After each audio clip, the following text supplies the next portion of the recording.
Okay, ito from main stairs down to this is the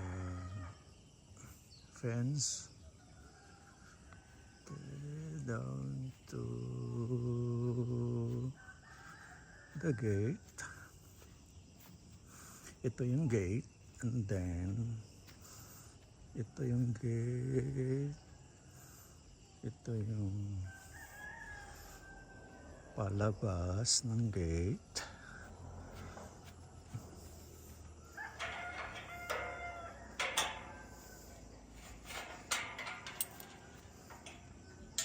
Okay.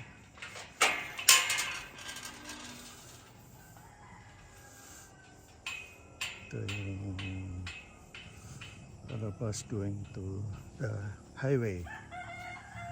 Ito yung bagong pathway. Ito yung ito yung papasok. Yan, yung papasok na yan. Pagpasok mo. This is the right side. Yan. Ito yung papunta sa ibaba kung saan nandoon yung mga manok. Ito is mga manok, yung mga tawag diyan, mga halaman, mga coconut, all, and then dito yung ito yung papunta sa backyard. So ito yung sa likod. Ayan. Ito yung compost ko. Ito sa side na yon. Itong gilid right side. Ito yung likod. Ayan. And then medyo madumi yung likod.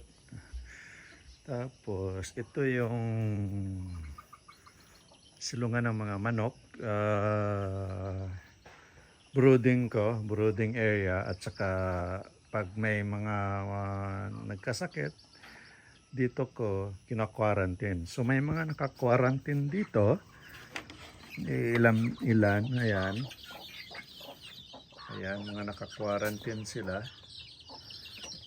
And then ito meron ako mga naka-quarantine. Rhode Island Red. Saka ito may mga native din. Ito may mga native, 1 month old. Ayun. Ayaw ko din nakikita. Tapos ito, 4 na brooding pen. So ito yung isa. Native. Native siya. Ayan. And then,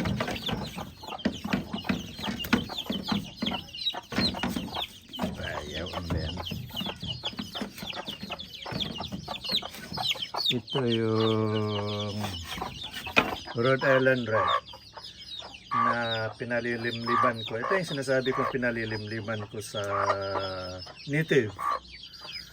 Ayan. Ito, mga 7 piraso. Mga, I think, 3 weeks. I think, magti 3 weeks yata ito.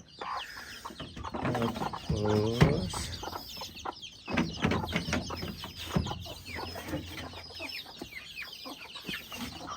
ito rin, nakatago.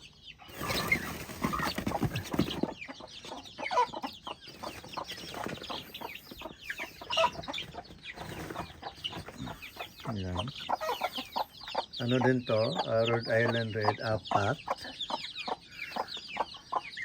sila. Then ito yung native. Yan. Ano pala siya. Okay, I think ito ay pinsa. Yan. So, tapos yung ibang mga chicken coop.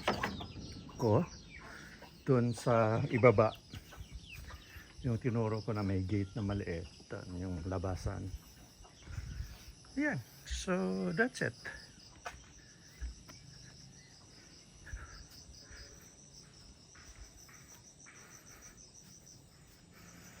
Yan. Tapos, dapat pala dito. Tapos sa left side naman pala dito.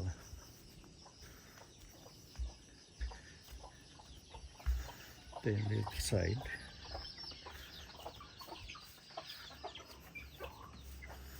From gate, pag nag left side ka, ito yan. Ito yan. Chumi.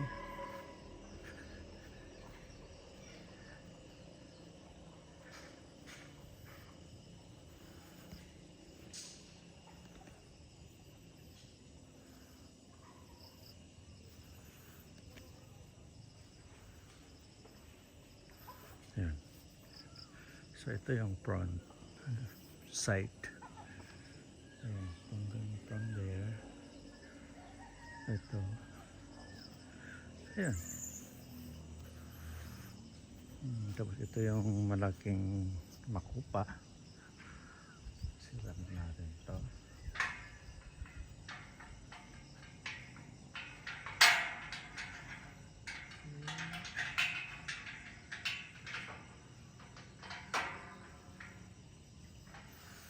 Tapos ayan. So, yan yung ano ko, ayan yung farmhouse ko. Yan. So, yan ang farmhouse ko. Diyan na rin ako natutulog. Meron din akong maliit na chalet, payag. Doon sa may bakahan naman. So, sa area na yan. Pag nagpunta ako bukas doon, kukunan ko siya ng video. Para makita niyo na rin kung ano yung mga development doon. Pakita ko na rin yung tangke. And then, tangke from the main source. And then tangke which is the storage tank. Kung saan yung mga baka ay medyo yan, medyo basta ipakita ko na lang bukas pagka nagkaroon ako ng time. Okay, that's all. Thank you for watching.